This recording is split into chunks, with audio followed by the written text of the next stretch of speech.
I'm Caroline Collins, and this is Fox 26 Crimes of the Heart. First, a mother's heartbreak. She tells us the story of watching FaceTime as the father of her child kills the 2-year-old.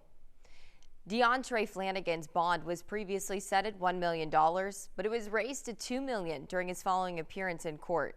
Investigators say that he picked up his daughter from daycare and led police on a chase. First, Fox 26's Gabby Hart talked to that distraught mother. Then Quanell X and Charles Adams talk about the punishment Flanagan should face. Her face was just covered in blood. He hit her with something really hard. And then he called me on FaceTime, and he showed me that he choked her on FaceTime as I was on there. And I said, Trey, that's your daughter. That is your daughter. Stop. That is your daughter. She loves you. I care about her. You care about her. Like, that is your daughter. And he told me, his exact words was, you only love that man, so you did this to her. Kirsten Watson tells Fox 26 she's still numb and in shock. Around 10 o'clock Monday morning, her child's father, identified by police as 25-year-old DeAndre Flanagan, stormed into her job at Walmart in North Harris County. He had their 2-year-old daughter, Zavea Marie, who had just been dropped off at daycare, in his arms, and he began screaming at Watson. He just wanted my phone. He's screaming at me, cursing me out, telling me, what's the passcode? Tell me the passcode or she's going to get it. And I'm telling him the passcode, and I'm telling him over and over and over. But at the end of the day, I guess it just wasn't enough. After he took off with Zavea in hand, police say Flanagan took deputies on a 30-mile chase. The car eventually came to a stop on Stubner Airline Drive near Veterans Memorial, where officers took Flanagan into custody uninjured. But little Zavea required CPR until life flight arrived. She died at the hospital. She was just such a happy baby, and I just know she's at peace. Watson says in the week leading up to this incident, she had to contact police on 3 different occasions about Flanagan, but she was told there was nothing they could do. The first day he took my child, like I was giving her a bath in the tub.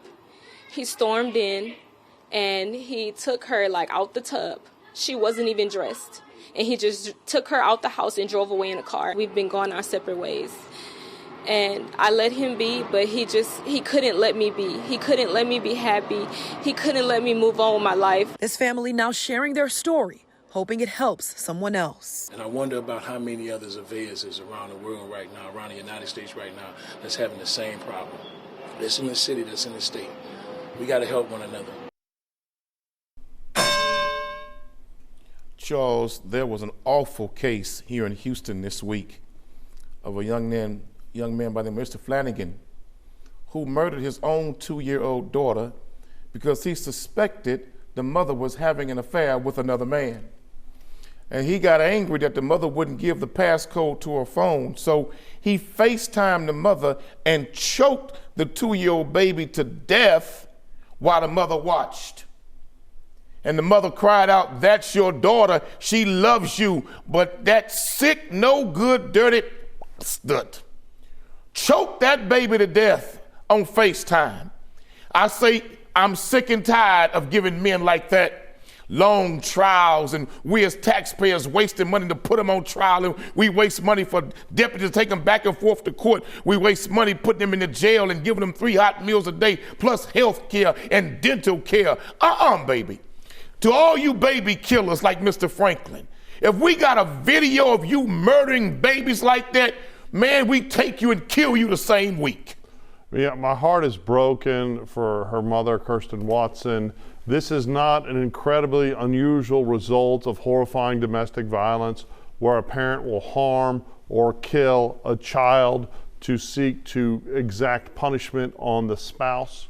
It's disgusting, it's heartbreaking, but in America, we can't embrace extrajudicial killings. We can't abandon as a civil society the rules that define how we prosecute, imprison, and so in Texas at times execute people. In fact, we want all the checks and balances because it's a slippery slope. Does it appear that he's absolutely guilty? I think it appears beyond a reasonable doubt. Should he get the death penalty? Yes. The problem, of course, with the death penalty is it is overwhelmingly biased against the poor and people of color, but there are absolutely some people that deserve to die, and this scumbag seems like he deserves to die. But we can't embrace a lynch mob mentality. We've seen it in America before to horrifying outcomes. And but just not because then, Charles. But how do you draw the line? There were no videos then. There were no videos then. Now we got a video of this chump, this coward, who's less than the vermin under your foot, choke his own baby to death. And now we're going to pay for his health care while he's in jail. We're going to pay for 3 hot meals a day. We're going to make sure he get commissary to order sneakers and Twinkies and bags of chips. Partner, you like killing babies and you put it on video, we kill you the same week, man. There is no more long trials. No doubt that he deserves either life without the possibility of parole in a miserable prison cell or the death penalty. There's no doubt. But as a civilized society, we'll still have to go through the process, because if we take away the process for him, then it's a slippery slope into doing it for other people, and we end up with a modern era of lynching. Any man that's caught killing babies on video, that's all we need, partner. I'm telling you right now, we bring your rusty, raggedy ass on out to the public, don't do nothing in secret, and we let everybody see your video live in its color. Sounds good, but it's a horrible idea in civilized society. But keep killing babies, and I guarantee you the society is going to send a different message. We sick of this. And finally, an end to a months-long search for a child after her mother was found murdered. Medical examiners now confirm remains found in Pasadena are those of 2-year-old Nadia Lee. Her father now in custody, charged in both these murders. Fox 26's Shelby Rose has more. He has ruined her life and my sister's life. More than 4 months after tragedy struck in Pasadena, and an exhaustive search for missing 2-year-old Nadia Lee, her body was confirmed found in Vince Bayou. Nadia was last seen on October 16th of last year. 2 days later, her father, 26-year-old Jiron Lee, was charged with capital murder after he called 911 to report his common-law wife, Nancy Reed, was unconscious in a hotel room on Bay Area Boulevard. He claims she was choking one of their children, and that's when he put her in a chokehold, which led to her death. 2 girls, ages 1 and 3, were found uninjured in the hotel room, but 2-year-old Nadia was missing. 2 days later, multiple agencies were seen combing through Memorial Park in Pasadena looking for Nadia, with no luck. Her family distraught over what happened. Why would he do something like this, and why would he do it in front of his children? Trying to find the baby right now. And it is heartbreaking, it really is. Then on March 20th, a body was found in Vince Bayou, which runs right through the park. Medical examiners confirming Sunday the remains are Nadia, but it's still unknown what caused her death. The investigation continues. As for Jiron Lee, he's in custody on a nearly $2 million bond for the deaths of both Nancy and Nadia. His next court date is scheduled for May 17th. Reporting in Pasadena, Shelby Rose, Fox 26 News. A manhunt for the man accused of shooting his ex-girlfriend's new boyfriend. It all happened at a home on Broadway near Belfort in southeast Houston. Investigators say that the shooter used a key to get inside an apartment where the couple was at the time. He allegedly shot the boyfriend twice and then took off. The victim was taken into the hospital and is expected to survive. A woman vanished, her husband charged. The family just wants to know where her remains are. Here's Fox 26's Gabby Hart. The family of Cecilia Huerta Gallego says it was after she went behind her husband's back and filed for divorce that they learned about the danger she was in. And the day that she disappeared, she called her family and delivered a chilling final message.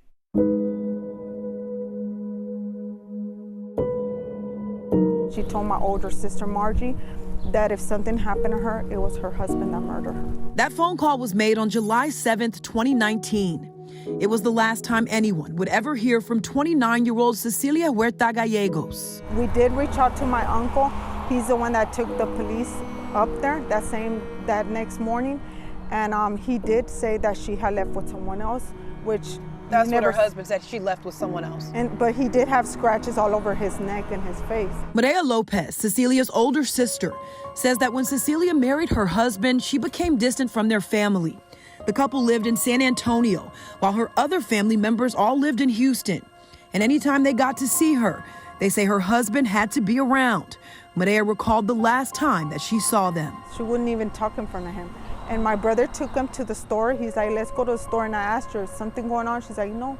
And I said, you're not that type of person. You know, she was acting weird. Medea says it wasn't until Cecilia vanished that they realized the extent of what she'd been dealing with during her 5-year marriage.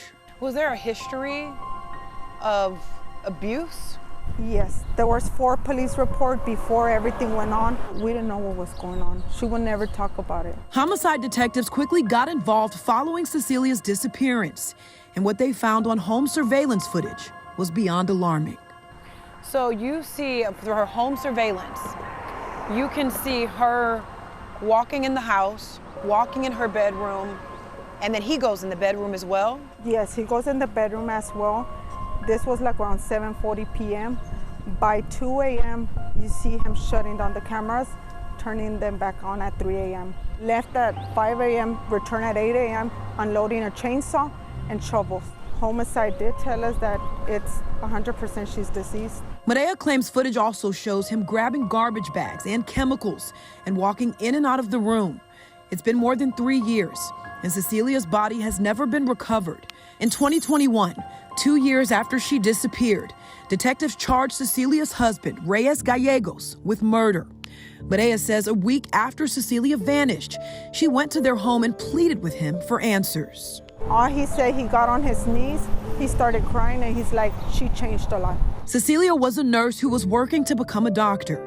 She was also a mother of 4. 2 of those children were shared with her husband. And Medea says right now, all her family needs is closure. At this point, we really don't care what time they give them. All we want is her. We want her back. Reyes Gallegos is currently out on bond. I'll be following this court case closely and keeping you updated right here and on my Facebook and Twitter pages at Gabby Hart News. In the meantime, anyone with information about Cecilia's disappearance should call police or Crime Stoppers. I'm Gabby Hart, Fox 26 News. And that is this week's Fox 26 Crimes of the Heart. I'm Caroline Collins. Thanks for watching.